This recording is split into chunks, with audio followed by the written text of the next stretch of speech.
Përshëndetje dhe mirë se erdhët të gjithë ju të Shënjës së Dashit. Uroj të jeni mirë. Do bëjmë leximin e radhës. Shikoni, dua se kam patur ca ankesa, jo nga të gjithë, nga disa që nuk po dëgjohem. Uroj vërtet se gjithë qëllimi im është të dëgjohem. Ja shikoni ku e kam ndruar vendin e mikrofonit, kam vënë këtu dhe kam pothuajse mund të goja dhe s'po lëviz fare, prandaj dhe e kam më të lehtë pasi kam hapur letrat.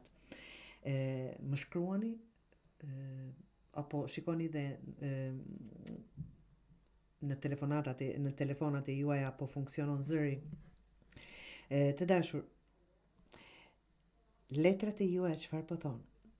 Tregon që këtu ky person, kushdo që t'jeni, ka kaluar sfida të mëdha që ka mbajtur brenda vetes kogja shumë.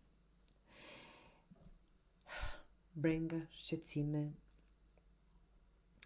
Por tani është sikur një moment kyç, të dashur. Si thash, është koha pasi që keni kaluar, po jeni duke kaluar këtë periudhë, të jeni të fortë dhe të filloni të mbroni veten, të qëndrosh në këmbë dhe sado që në ato këmbë kur qëndroni ndiheni të lodhur.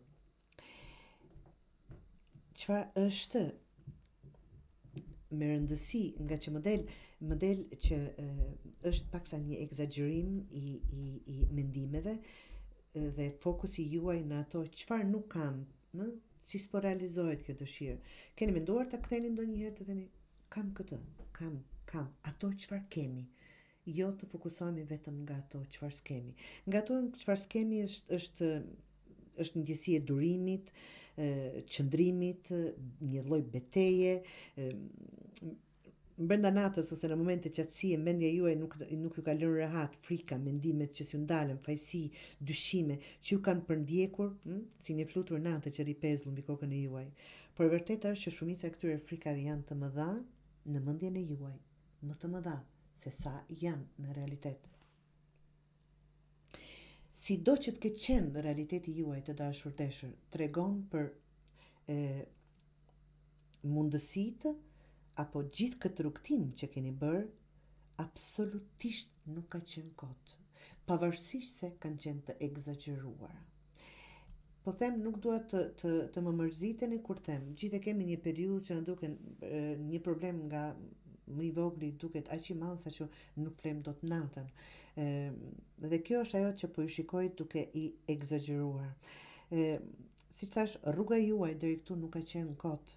Ke mësuar të vlerësosh momente të thjeshta, siç thash, çfarë kam, jo çfarë nuk kam.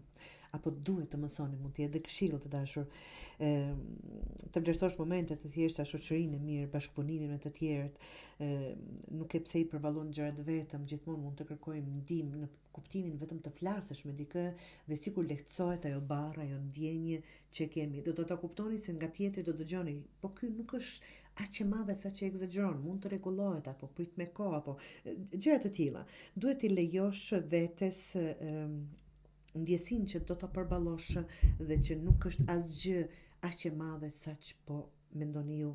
Dhe tani jeta po të sjell një mundësi të përmbushjes, është këtu, dhe këto janë net ato pa gjumë, nënt kam këtej, është një dëshirë e madhe që ke mbajtur brenda dhe është ka shumë mundësi, por që dua të them fokusin e juaj të kemi aty kur në ato gjëra që kemi, të jemi të kënaqur, mos të thithim negativitetin duke fokusuar çfarë nuk kam, pse s'po ecën, pse jam e bllokuar, pse s'po anshu.